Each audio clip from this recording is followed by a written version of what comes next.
आदाब, सत श्री अकाल। मैं हूँ राकेश तारा, लेके हूँ टॉप 10 जेके न्यूज ब्रेक। बात करेंगे अपनी सिक्योरिटी फोर्स की, तो लगातार जो है पाकिस्तान की गतिविधियों पर रोक लगा रही है।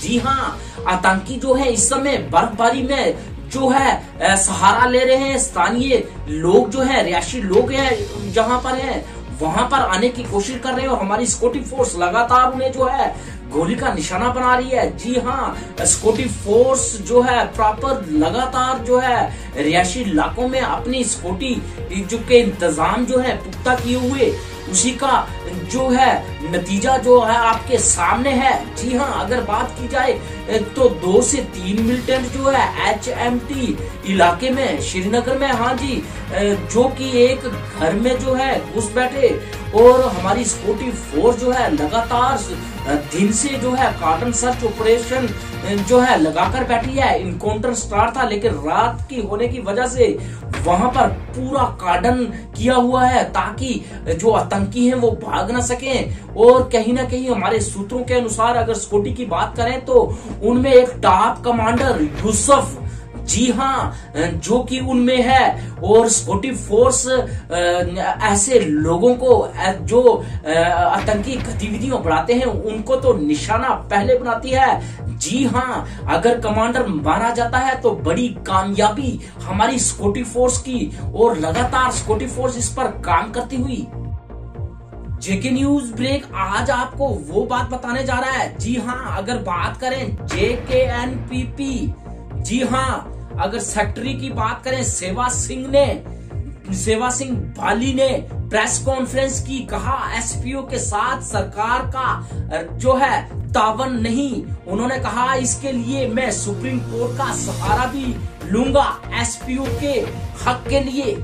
मैं सबसे पहले मैं तमाम जो मीडिया के हमारे साथी, हमारे भाई यहाँ पर आए हैं, मैं आप सबका दिल से शुक्रिया अदा करना चाहूँगा। और मैं एक इम्पॉर्टेंट इशू आपके सामने बताना चाहूँगा जो आपके माध्यम से गवर्नमेंट तक, सेंट्रल गवर्नमेंट और जम्मू कश्मीर गवर्नर इंतजामिया तक पहुँचाना चाहूँगा, जिसमें आप सभी जानते हैं कि हमारे जम्मू कश्मीर में 35,000 प्लस SPO जो हैं जम्मू कश्मीर और लद्दाख में, उनके लिए हमने काफ़ी संघर्ष किया था। अब हमने ये डिसीजन किया है पैंथर्स ट्रेड यूनियन ने, जिसको मैं खुद लीड कर रहा हूँ। मैं पिछले 6 साल से इनके केस को फॉलो कर रहा हूँ और मैं आपके माध्यम से ये जानकारी देना चाहता हूँ तमाम 35,000 SPOs को और उनके परिवार को, जम्मू कश्मीर गवर्नर इंतजामिया को और सेंट्रल गवर्नमेंट को, कि अब हम इनको इंसाफ दिलाने के लिए सुप्रीम कोर्ट ऑफ इंडिया में जा रहे हैं। और हमारी यही मांग है सुप्रीम कोर्ट ऑफ इंडिया से, हमें उम्मीद है कि वहाँ से हमें न्याय मिलेगा। हमने सिंपल ये डिमांड वहाँ रखनी है, मिनिमम वेजेस एक्ट जो है, जो सुप्रीम कोर्ट का ऑलरेडी गाइडलाइन है और गवर्नमेंट ऑफ इंडिया की गाइडलाइन है, एक वो, और दूसरा मिनिमम वेजेस एक्ट और एक रेगुलर पॉलिसी इनके ऊपर फ्रेम की जाए। यही हमारी डिमांड है। मैं आप सब चैनल के माध्यम से यही गुजारिश करना चाहूँगा एक बार फिर प्राइम मिनिस्टर ऑफ इंडिया से, कि इस पे जाती तवज्जो दे और 35,000 परिवार के साथ इंसाफ किया जाए। शुक्रिया, धन्यवाद। बात करेंगे डिस्ट्रिक्ट डेवलपमेंट काउंसिल के इलेक्शन जिस तरह से हुए, और उनके जो है अगर बात की जाए तो उनकी ओथ सेरेमनी भी हो गई, लेकिन एक जो है जगह जो है रह गई। जी हाँ, हमारे चैनल के माध्यम से आपने देखा था कि एक पाकिस्तानी नारी जो है शादी करके श्रीनगर में आ गई और उसने जो है फॉर्म भरा DDC का, इलेक्शन भी हो गए, रैलियां भी हुई, लेकिन जब काउंटिंग का दिन हुआ कहीं ना कहीं एडमिनिस्ट्रेशन की आंखें खुली और उसको रोक लगा दी। जी हाँ, अगर बात की जाए तो जिस तरह से अगर बात की जाए तो हमारा जो कॉन्स्टिट्यूशन है उसमें साफ लिखा है कि 11 साल से पहले जो है कोई भी बाहर से आए तो वो इलेक्शन क्या वोट भी नहीं डाल सकता। ये कहीं ना कहीं एडमिनिस्ट्रेशन की तरफ से कोताही रही। जी हाँ, इस पर अगर बात करें तो पेंडिंग रिजल्ट DDC इलेक्शन का कश्मीर हाजिन A में, जी हाँ, उसमें अगर बात करें तो आबिदा बेगम ने जो है इस पर बांडीपुरा से हमारे संवाददाता बशीर अहमद से बात करते हुए कहा कि कमिश्नर और LG और DDC बांडीपुरा कश्मीर के, और खासकर अगर बात की जाए इलेक्शन कमिश्नर और LG से गुहार लगाई कि हमारी काउंटिंग क्यों नहीं हो रही, और औरों की ओथ सेरेमनी हो गई। और इस पर अगर बात करें तो सवाल ये निशान है एडमिनिस्ट्रेशन पर। जिस दिन काउंटिंग होने जा रही थी, हम जब बांडीपोरा पहुंचे उस दिन पहला काउंटर हम लोगों ने हाजन ए का देखा और तकरीबन 15 मिनट के बाद उस बोर्ड वहाँ से हटा दिया गया और हमें कहा गया कि ये काउंटिंग 1 बजे के बाद होगी। 1 बजे तक हम लोग वेट करते रहे। फिर हम डीसी साहब के पास गए, उसने अनफॉर्चुनेटली तकरीबन 3 बजे हमें बताया कि इसको कोई इशू है। जब हमने उसको यहाँ से बोला कि पाकिस्तानी लेडी का हमने इशू कुछ सुना है, तो उसने बोला हाँ ये सही बात है, अब ये हमारे हाथ में नहीं है, ये इलेक्शन कमिश्नर न्यू दिल्ली के हाथ में। तब से लेके आज तक हम लोग वेट कर रहे हैं कि कोई डिसीजन निकले, क्योंकि हम कैंडिडेट्स हम लोगों ने बहुत मेहनत की है, हमें बहुत खर्चा हुआ है, इसके ऊपर बहुत खर्चा हुआ है। हम लोग कल डीडीसी कैंडिडेटों ने हलफ भी उठाया और हमारा कोई नाम भी नहीं था वहाँ पे, काउंटिंग का कोई नाम नहीं है, कोई डिसीजन नहीं है। मैं डीसी साहब बांडीपोरा को, गवर्नर साहब कश्मीर को और इलेक्शन कमिश्नर न्यू दिल्ली का हो या कश्मीर का हो, हर एक को ये मैसेज देना चाहती हूँ कि हमारी काउंटिंग क्यों रोक दी गई, कोई डिसीजन ले लो इसमें। हम वेट कर रहे हैं, हमें क्यों लटका के रखा है इन लोगों ने।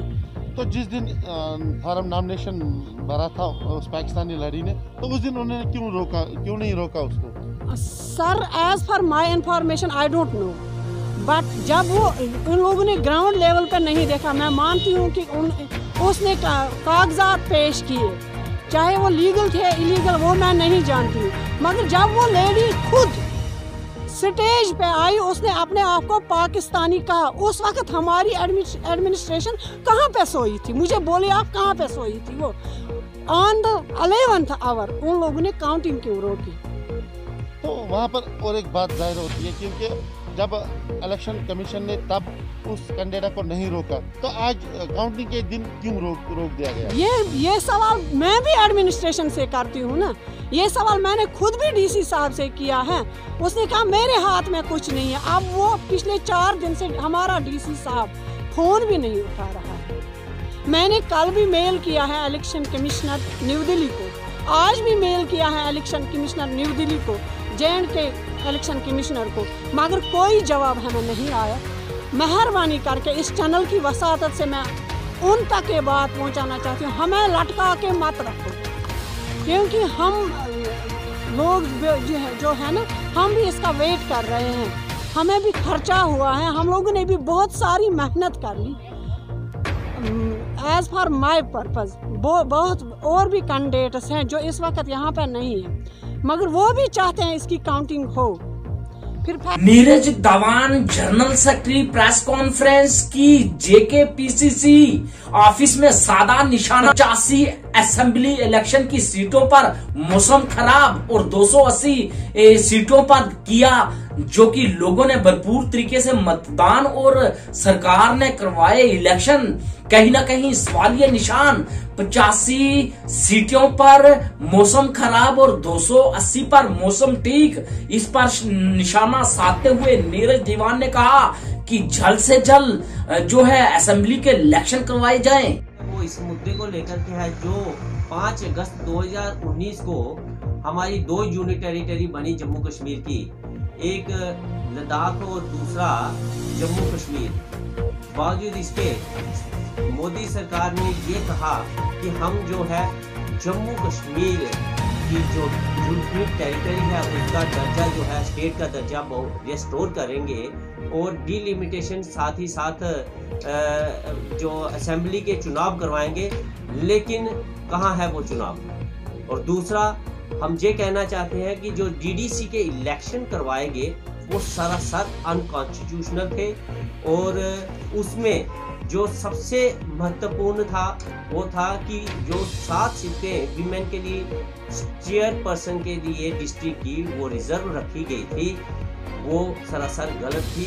और उसमें साथ में साथ जो इलेक्शन का जो टाइम रखा गया था, सरकार बोलती थी कि हम जो है इस वक्त वेदर कंडीशन जो है वो सही नहीं है, इसलिए चुनाव जो है असेंबली के नहीं करवाए जा सकते।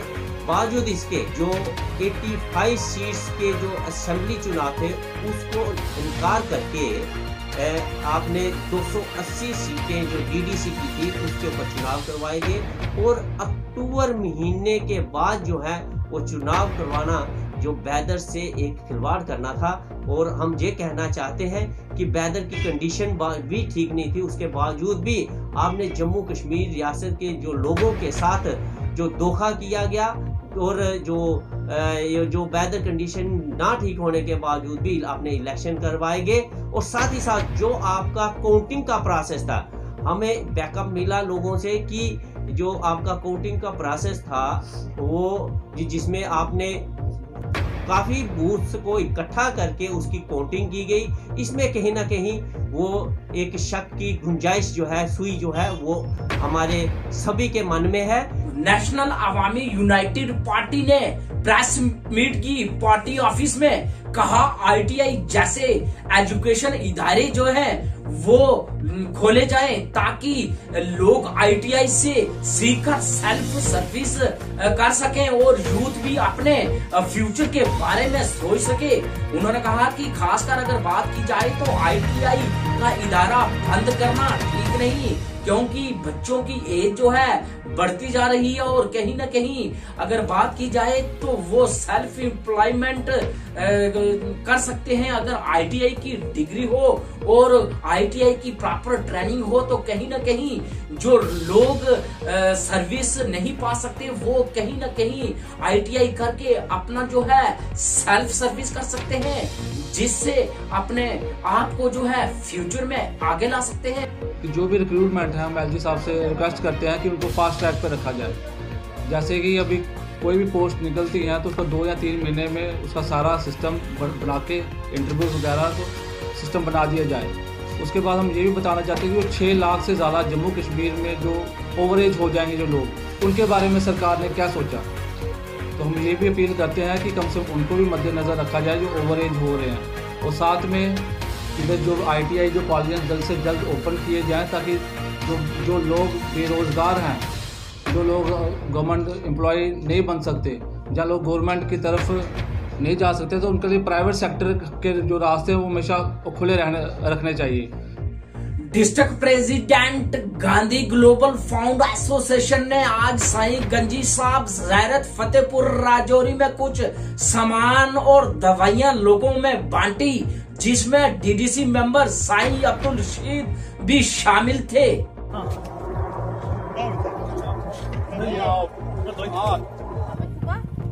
एक शाम को सर हो गया जा सकते हो।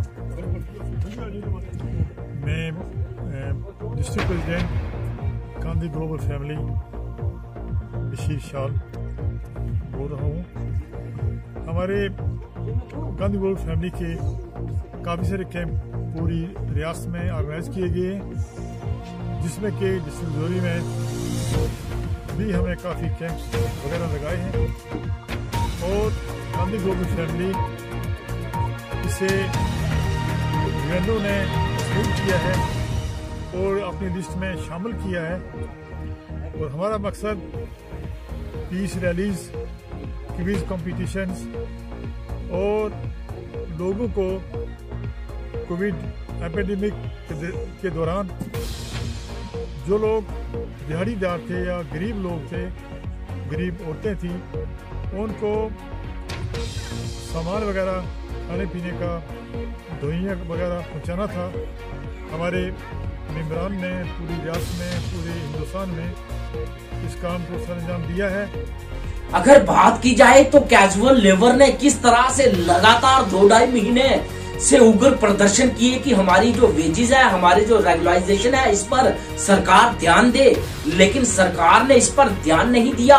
और खासकर डीडीसी इलेक्शन में इन्होंने भी जो है अपने जो प्रोटेस्ट से जो प्रदर्शन थे वो बंद किए, ताकि लोगों का जो मतदान है खासकर डीडीसी जो इलेक्शन है वो अच्छी तरीके से हो, और उसको मद्देनजर रखते हुए उन्होंने अपना प्रदर्शन बंद किया। लेकिन आज फिर प्रेस मीट करके उन्होंने कहा कि कहीं ना कहीं अगर सरकार हम पर अनदेखी करेगी तो इस पर हम जो आने वाली 5 तारीख है उसमें तय करेंगे कि किस तरह से प्रदर्शन करना है। और लगता है अगर उन्होंने हमारी मांगों पर ध्यान नहीं दिया तो होगा उग्र प्रदर्शन। अगर सरकार ने जल्द से जल्द इस पर फैसला नहीं किया, 5 तारीख को एक और मीटिंग हम यहाँ पे ऑर्गेनाइज करने जा रहे हैं, और 5 तारीख की मीटिंग में ही एक प्रोग्राम दिल्ली में ऑलरेडी हमने मेमोरेंडम सबमिट किया है।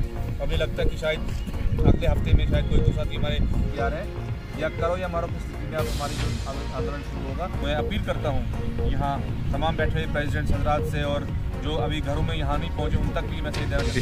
देखिए सर, आज हमारी जो प्रेस कॉन्फ्रेंस यहाँ पे बुलाई है, इसमें डिफरेंट डिपार्टमेंट्स के प्रेसिडेंट्स यहाँ पे आए हैं। और आप जानते हैं कि डीडीसी इलेक्शन से पहले जो भाजपा ने मैनिफेस्टो में रखा था 61,000 जो कैजुअल लेबर्स यहाँ पे है, जो अस्थायी कर्मचारी हैं, उनको रेगुलाइज किया जाएगा, और जो मिनिमम वेज एक्ट है उनको लागू किया जाएगा, ताकि जो काफ़ी अरसे से 20-25 साल से हम सफ़र कर रहे हैं उस पर सरकार वन टाइम जो है फैसला करे। आप जानते हैं कि पिछले सितंबर के महीने में हमारा एक प्रतिनिधिमंडल जो दिल्ली में गया था, और वहाँ डॉक्टर जितेंद्र पीएमओ जी से हमारी उनके ऑफिस में 1 घंटे की वार्ता हुई थी, मीटिंग हुई थी, और उसमें उन्हें कमिटमेंट की थी कि जो इलेक्शन खत्म होने के बाद ही आपको जो है मिनिमम वेज एक्ट के दायरे में लाया जाएगा, और कम से कम एक सामान्य वेतन आपको दिया जाएगा जिससे आपका घर पर चल सके। और उसके शीघ्र बाद उन्होंने यह लेटर भी यहाँ पे एक गवर्नर साहब को जो यहाँ पे लिखा था, और यहाँ पे डॉक्यूमेंट्स भी मांगे थे, और मुझे लगता है कि वो सारी डॉक्यूमेंट्री कार्रवाई पूरी हो चुकी है।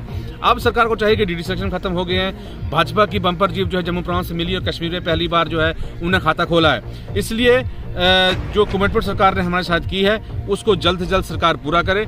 अगर सरकार ऐसा नहीं करता है तो 5 तारीख को हमारी फिर एक मीटिंग यहाँ पे होने जा रही है, और 5 तारीख को ही अगला एक फैसला लिया जाएगा, और जो एक जन आंदोलन के तहत में अब लड़ाई की शुरुआत होगी। और बात करेंगे पैंथर पार्टी की, तो लगातार जो है अगर बात करें तो हर्षदेव जी सुर्खियों पर हैं। जी हाँ, अगर बात करें तो डीडीसी इलेक्शन में वो सुर्खियों में रहे, और आज उन्होंने एक जो है मेमोरेंडम जो है दिया निर्वाचन भवन बहु प्लाजा में।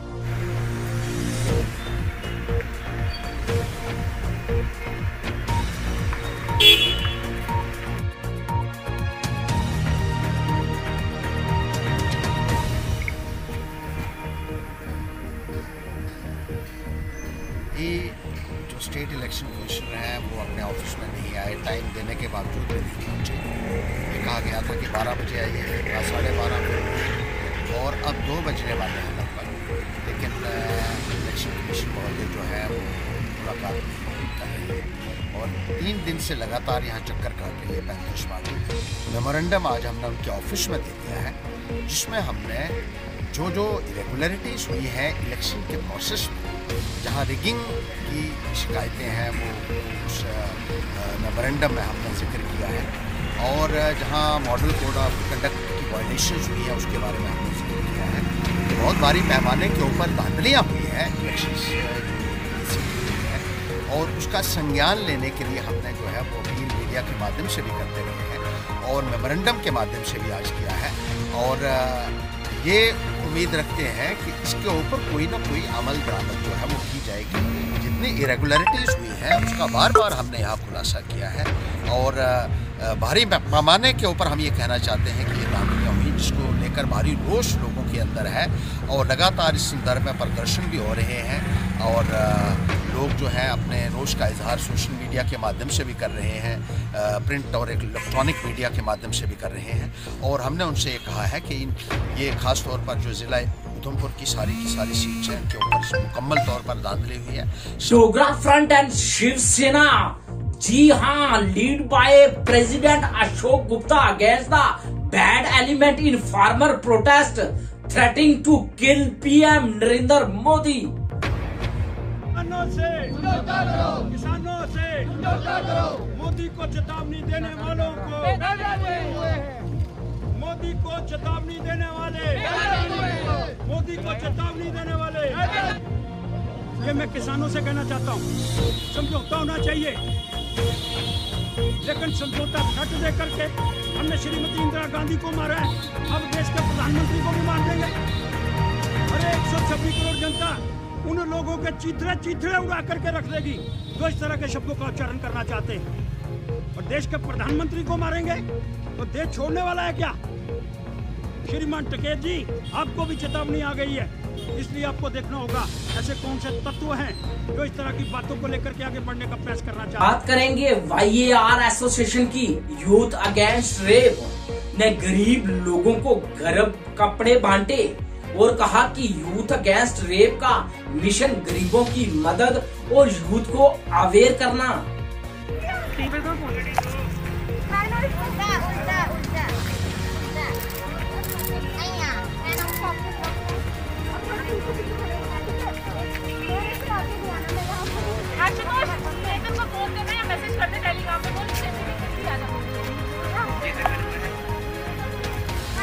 मेरे फोन पे है बोलो या मुझे बताओ।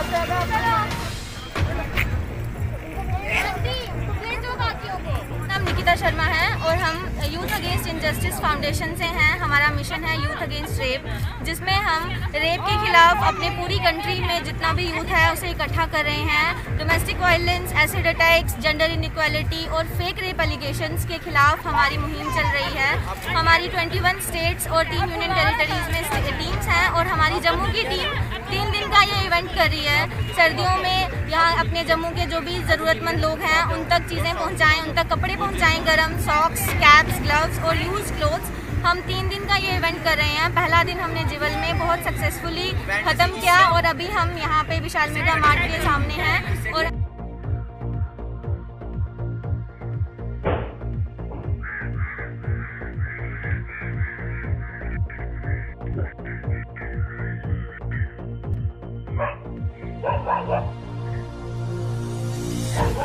मैं हूं राकेश तारा, दीजिए इजाजत और देखते रहिए टॉप 10 JK न्यूज ब्रेक।